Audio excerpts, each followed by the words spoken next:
கர்த்தராகிய இயேசு கிறிஸ்து நாமத்தினாலே உங்களுக்கு என் அன்பின் வாழ்த்துதலை தெரிவித்துக் கொள்கிறேன். கர்த்தர் நம்மோடு இடைப்படுவாராக. கர்த்தர் நாம ஸ்தோத்திரம். இந்த வேளையில் 2 விதமான வீடுங்கள் பற்றி பார்க்க போகிறோம். ஒன்று துன்மார்க்கனுடைய வீடு, இன்னொன்று நீதிமான் வீடு. நீதிமொழிகளை படிச்சிங்கன்னா துன்மார்க்கரை பற்றி நீதிமானை பற்றி நிறைய வசனம் இருக்குது. இதில் நம்ம இது தெரிஞ்சுக்கணும்னு சொன்னால், இந்த நீதிமான் வீட்டில் ஆசீர்வாதம் தங்கும், துன்மார்க்க வீட்டில் சாபம் வரும். இந்த சாபம் ரொம்ப சாபம்னு கவலைப்படாதீங்க, பயப்படாதீங்க. நம்ம நீதிமானம் ஆகிட்டா சாபமெல்லாம் ஓடிடும், ஆசீர்வாதம் தங்கும்.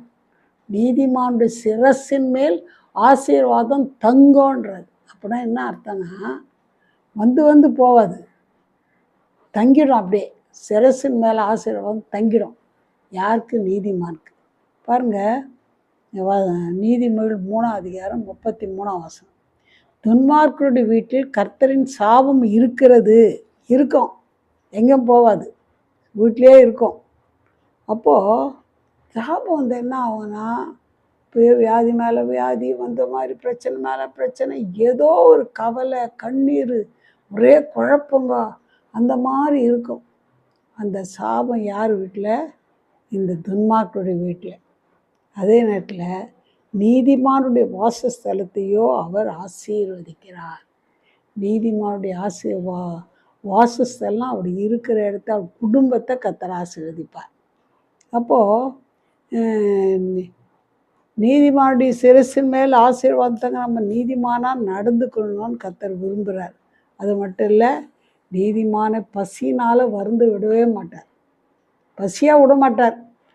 எனக்கு வருமானமே இல்லை, ஒன்றுமே இல்லை, ரொம்ப கஷ்டம், இப்படி யோசிக்காதீங்க. எனக்கு வருமானம் இல்லை, வேலை இல்லை, இது இல்லை, எது இல்லை, இது இல்லை, எது இல்லைன்னு சொல்லாதீங்க. எது இருந்தாலும் கர்த்தர் உன் கூட இருந்தாருன்னா, நீ நீதிமானாக இருந்தால் உன்னை பசியில் வருந்து விடவே மாட்டார், அற்புதமாக நடத்துவார். அப்படியெல்லாம் ஒன்று நடக்கும். நீங்கள் வேணா பாருங்கள்.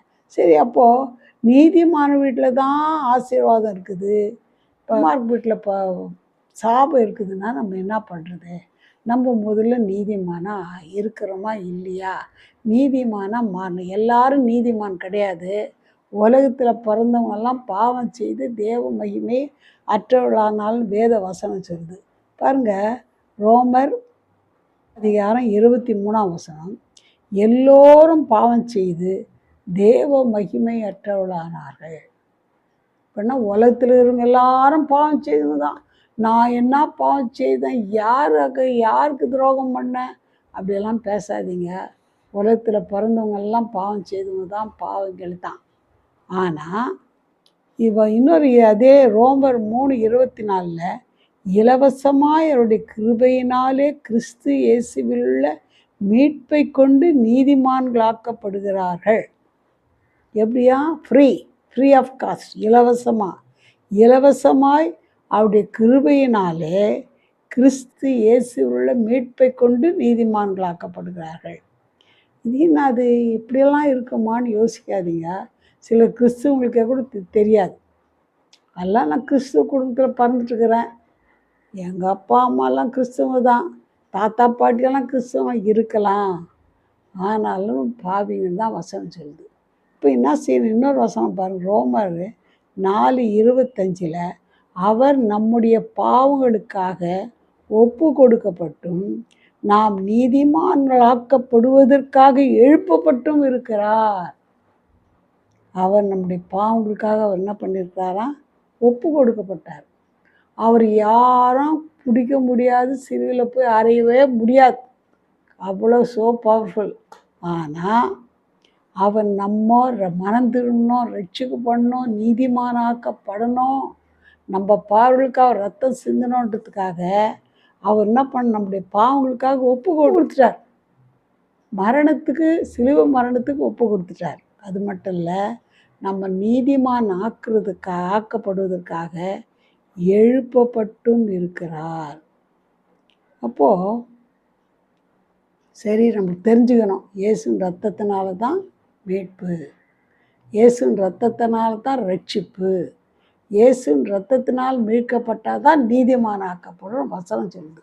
இப்போ நம்ம என்ன பண்ணுறது? அப்போ அவர் ரெடி பண்ணிட்டாரு, சிலுவையில் மரித்து ரத்தம் சிந்திட்டாரு, 3ஆம் நாள் உயிரோடு எழுஞ்சிட்டாரு. இப்போ ரட்சிப்பு இலவசமானது ரெடியாக இருக்குது. இதை நம்ம எப்படி பெற்றுக்கொள்கிறதுனா, ஒரு காரியம் செய்யணும். ஒன்றும் இல்லை, நான் பாவின்னு ஒத்துக்கணும். நான் பாவி, எவ்வளோ பாவம் செய்துக்கிறேன், என் பாவத்தெல்லாம் மன்னிங்கன்னு அவர்கிட்ட வந்து நம்ம குறைகளை பாவங்களை ஒவ்வொன்றா அறிக்கையிட்டோன்னு வச்சுங்களேன். பாவத்தை அறிக்கையிடும்போது கர்த்தர் என்ன செய்கிறாருன்னா, அந்த பாவத்தெல்லாம் அவருடைய ரத்தத்தினால கழுவுறார். தயவுசெய்து கழுவுங்க ஆண்டவரே, ரத்தத்தினால கழுவுங்க, நான் பாவின்னு சொல்லி கேட்டால் உண்மையாக மனஸ்தாபத்தோடு உள்ளத்தின் ஆழத்துலேருந்து கேட்கணும். சும்மா கிளிப்புள்ள பாடம் மாதிரி சொன்னால் லாபம் இல்லை. உள்ளத்தின் ஆழத்துலேருந்து எப்பேற்பட்ட பாவியும் தன் பாவங்களை அறிக்கையிடும்போது கர்த்தர் கண்டிப்பாக மன்னிக்கிறார். கண்டிப்பாக மன்னித்து பரிசுத்தப்படுத்துவார். பரிசுத்தப்படுத்துவது மட்டுமல்ல, நம்ம நீதிமானாக மாற்றிடுறார். நம்ம நீதிமானாக மாற்றினா நமக்கு எல்லாம் ஆசீர்வாதம் தான். பாருங்கள், என்ன ஆசீர்வாதம் வருது? நம்ம முதல்ல ஒரு ரட்சிப்பின் ஆசீர்வாதம். இப்போது லூக்கா 19ஆம் அதிகாரம் 9ஆம் வசனத்தில், இந்த லூக்கா 19ஆம் அதிகாரத்தில் ஒரு மனுஷனை பற்றி பார்க்குறோம். சகேன்ற ஒரு ஆள். அவர் வந்து டாக்ஸ் கலெக்டரு. ஆனால் நல்ல பணக்காரன், பணம் இருந்துச்சு, எல்லாம் இருந்துச்சு. ஆனால் சமாதானம் இல்லை, சந்தோஷம் இல்லை. அவன் ஒரு நாள் யோசித்தான், எப்படிப்பட்டவரோன்னு என்ன பண்ணான், தாக்கணும் விரும்பினான். அதை கர்த்தர் பார்த்தாரு, அவன் உள்ளத்தை பார்த்தாரு. அவன் போய் எப்படி ரொம்ப குள்ளமாக பார்க்க முடியல, ஒரு காட்டுத்து மரத்தில் ஏற்றி அங்கேருந்து பார்க்கணுன்னு யோசித்தான். அவன் பார்க்குறது பேசுறதுக்கு மேலே இயேசுவே அந்த மரத்துக்கு கீழே போய் அவனுக்கு சகிவே சீக்கிரமாக இறங்கி வேணாம். அவன் சந்தோஷமாக இறங்கி வந்தான். கர்த்தரை பார்த்ததும் அவன் பாவின்னு உணர்ந்தான். தான் பாவத்தெல்லாம் அறிக்கையிட்டான். அறிக்கையிட்டு, நான் ஏழைக்கிட்ட என்னுடைய நான் அநியாயமாக வாழ்ந்தேன், என்ன பண்ணுவேன், நான் என்ன பண்ணுவேன், அவங்ககிட்ட 4 மடங்காக கொடுத்துட்றேன், இல்லை என்னுடைய சொத்தில் பாதி ஏழைங்களுக்கு கொடுத்துட்றேன்ட்டான். அப்போ அறிக்கையிட்டான். குறைகளை அறிக்கையிட்டப்போ இந்த வீட்டுக்கு ரட்சிப்பு வந்ததுன்னு சொன்னார். அப்போது இயேசுன்ற அவனோட வீடு ரட்சிக்கப்பட்டுச்சு. இப்போ நானும் என் வீட்டாரும் ரட்சிக்கப்படணும்னு நம்மளுக்கு அந்த வாஞ்சை இருக்கணும். நம்ம கர்த்தராகிய இயேசு விசுவாசி, அப்பொழுது நீயும் உன் வீட்டாரும் ரட்சிக்கப்படணும் வசனம் சொல்லுது. இப்போ நீங்கள் முதல்ல இந்த ரட்சிப்பை எடுத்து பெற்றுக்கொள்ளணும். இயேசுக்கிட்ட குறைகளை அறிக்கையிட்டால் ரட்சிப்பார். உங்கள் குடும்பத்துக்காக நீங்கள் ஜெபம் பண்ணால் குடும்பத்தையே கர்த்தர் ரட்சிப்பார். அப்போது ஆசீர்வாதம் நமக்கு வீட்டில் தங்கும், நம்ம குடும்பம் ஆசீர்வதிக்கப்படும். அது மட்டும் இல்லை, இந்த இயேசுடைய துன்மார்க்கமாக இல்லாதபடி ஆசீர்வாதமாக இருக்கணும்னு சொன்னால், அதாவது நீதிமானாக நம்ம இருந்தால் நம்ம வீட்டில் தெய்வீக சுகம் கூட இருக்கும்னு வசனம் சொல்லுது. பாருங்கள், மத்தேயு 8:14 வசனம். இயேசு பேதுருவின் வீட்டிலே வந்து அவன் மாமி ஜுரமாய் இருக்கிறதை கண்டார். 8:15 அவர் அவள் கையை தொட்ட உடனே ஜுரம் அவளை விட்டு நீங்கிற்று. அவள் எழுந்திருந்து அவர்களுக்கு பணிவிடை செய்தாள். இங்கே இயேசு பேதுருன்ற சீஷன், இயேசுவோட சீஷன், அவங்க வீட்டுக்கு இயேசு அழைச்சாங்க. இயேசு போனார். இயேசு போனப்போ அவங்க மாமி பயங்கர ஜுரம், ஒன்றும் போட முடியாது, படுக்கலைக்கிறாங்க. போய் தொட்டார், உடனே சுகமாகி போயிடுச்சு. அப்போ டயர்ட்னஸ்லாம் ஒன்றும் இல்லை, அப்போ எழுந்துச்சி எல்லாருக்கும் பணிவிடை செய்ய ஆரம்பிச்சிட்டாங்க. பாருங்கள், இப்போது ஒரு நீதிமானுடைய வீட்டில் என்ன இருக்கும்? ரட்சிப்பு மட்டும் இல்லை, வீட்டில் ஒரு தெய்வீக சுகம். வியாதி வராது, எல்லாருக்கும் வியாதி வரும். வியாதி வந்தாக்கா எல்லா டாக்டர் மருந்து எல்லா வியாதியும் சுகமாக்கிறது இல்லை. நான் சுகமானாவும் இல்லைனாலும் இல்லை சொல்ல முடியாது. ஆனால் இயேசு நம்ம வீட்டில் இருப்பாரானா, நம்ம நீதிமானாக இருப்போமானா, நம்ம வீட்டில் இந்த தெய்வீக சுகத்தை கட்டிடுவார். வீட்டில் என்ன வியாதியா, பிரச்சனையாக இருக்குது, ரொம்ப வியாதியாக இருக்குதா, என்ன பண்ணாலும் டாக்டர்கிட்ட போகிற, எவ்வளோ ட்ரீட்மெண்ட் சுகம் இல்லைன்னு நினைக்கிறீங்களா, இயேசுக்கிட்ட வாங்க. அது எப்பேற்பட்ட வியாதியாக இருந்தாலும் அவர் ஒரே ஒரு நிமிஷத்தில் சுகமாக்கிடுவார். அவரை கேளுங்க. ஆனால் நீங்கள் நீதிமானாக இருக்கும்போது உங்கள் வீட்டில் இருக்கிற வியாதியெல்லாம் கூட கர்த்தர் என்ன பண்ணுவார், சுகப்படுத்துவார். கர்த்தர் நாம ஸ்தோத்திரம். அது மட்டும் இல்லை, இன்னொரு காரியம் நம்ம பார்க்கும்போது ஒரு தெய்வீக பாதுகாப்பு நம்ம வீட்டில் இருக்கோம். நம்ம எப்போ நம்ம நீதிமானாக நம்ம வீடு இருக்கும்பொழுது நீதிமான வீட்டில் ஒரு தெய்வீக பாதுகாப்பு இருக்கும். யோபு 29ஆம் அதிகாரத்தில் அருமையான ஒரு வசனம் இருக்குது. அது என்னன்னா 4ஆம் வசனத்தில், தேவனுடைய ரகசிய செயல் என் கூடாரத்தின் மேல் இருந்தது. இந்த ரகசிய செயல்னால் என்ன அர்த்தம்னா, தேவனோட ஃப்ரெண்ட்ஷிப்பாக ரொம்ப நெருங்கிய நண்பரை போல் நம்ம தேவனோடு பழகும்போது நம்ம நீதிமான் ஆக்கப்படுறோம். அப்படி நீதிமான்கள் நம்ம இருக்கும்பொழுது என்ன நடக்குதுன்னா, தேவனுடைய பாதுகாப்பு நமக்குள்ளே இருக்கும். அதான் தேவனுடைய ரகசிய செயல் என் கூடாரத்தின் மேல் இருந்தது.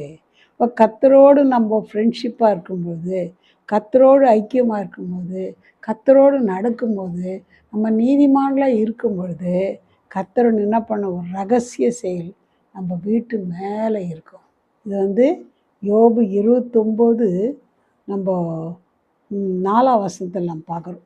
அப்போது நம்ம என்ன பண்ணுறோன்னாக்கா, கர்த்தர் ரகசிய செயல் இருக்குமோனா நம்ம வீட்டில் இருக்கிற காரியங்களெல்லாம் கர்த்தர் அற்புதமாக நடத்துவார். ஒரு பாதுகாப்பு இன்னொரு விதமாக சொல்லலாம், ஒரு தெய்வீக பாதுகாப்பு நம்மளோட இருக்கும். பாருங்கள், யாரும் நம்மளுக்கு பெரிய பாதுகாப்பாக இருக்கவே முடியாது.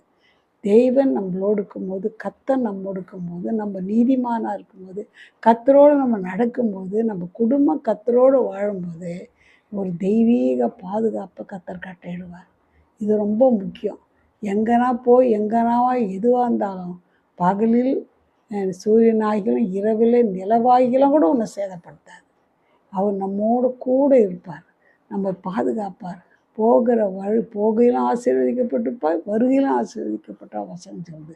அப்போது எங்கே போனாலும் எங்கே வந்தாலும் நம்முடைய தெய்வீக பாதுகாப்பு நம்மோட கூட இருக்கும். அது மட்டும் இல்லை, இன்னொரு காரியம் பாருங்கள். ஒரு கொர்நேலின்னு ஒருத்தர் இருந்தார். இது அப்போஸ்தலர்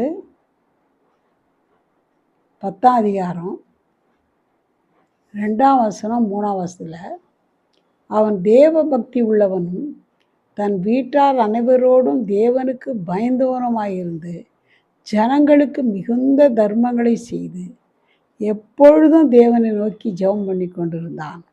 பகலில் ஏறக்குறைய 9ஆம் மணி நேரத்திலே தேவனுடைய தூதன் அவன் தன்னிடத்தில் வரவும் கொர்நேலியுவே என்று அழைக்கவும் பிரத்யட்சமாய் தரிசனத்தை கண்டு, பாருங்க, இந்த கொர்நேலி ஒரு நூற்றுக்கு ஒரு அதிபதி, ஒரு மிலிட்ரி ஆஃபீஸர். அவர் என்ன பண்ணுறாருன்னா, அவர் எப்போவும் கர்த்தரோடு ஜெபம் பண்ணி கொண்டிருந்தார். அவர் நல்ல குடும்பத்தார் அனைவரோடு பக்தியாக இருந்தாராம். தேவனுக்கு பயந்து ஜீவித்தாராம். ஜனங்களுக்கு நல்ல தர்மம் செய்தாராம். அது மட்டும் இல்லை, எப்போதும் தேவன் நோக்கி ஜெபம் பண்ணி கொண்டிருந்தார். அப்படி எப்பொழுதும் தேவன் நோக்கி ஜெபம் பண்ணி கொண்டிருந்ததுனால என்ன நடந்துச்சு சொன்னால், கர்த்தர் அவருக்கு ஒரு தரிசனத்தை பிரத்யட்சமாக கர்த்தர் அப்படியே தேவதூதன் ஒரு 3ஆம் நாள் ஜெபம் பண்ணும்போது நேரம் தேவதூதன் இறங்கிட்டார். அப்படி கூட வருவாரா? தேவதூதன் வருவார்.